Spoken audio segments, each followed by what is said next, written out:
If God doesn't exist, then many philosophers have determined life's not worth living because nothing means anything. If God doesn't exist, we're running an empty race. It means nothing. We'll go to nothingness. If there's no eternity, then whether I die today or tomorrow, it doesn't matter. If I die 10 years from now, I'm still going to nothingness. Now, these are the heavy thoughts of philosophers about the existence of God and what it would mean if God didn't exist.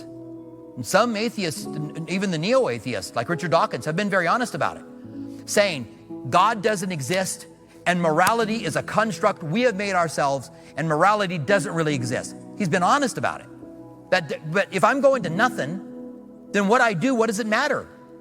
If there is no judgment and there is no eternity, and I'm just this, neurons firing in my brain, and when I die, I'm gone, what does it matter what I've done here? And this universe will one day die out and be cold and dead in how many billions of years, and will be long forgotten. What does it matter what I did tomorrow if God doesn't exist? But if God does exist, then whether I die tomorrow or 10 years from now, I'll live with him forever. So I'm ready to live for him, and I'm ready to die for him. If tomorrow I know he's going to take my life, I'm going to have to give my life for him, I'll live for him today, and I'll live for him faithfully, because we have eternity, and God does exist. Because if God doesn't exist, this world is chaos, it's madness. What is this existence we live in if God doesn't exist?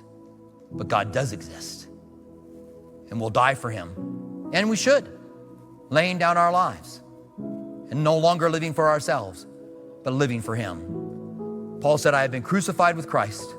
It is no longer I that live, but it is Christ that lives in me.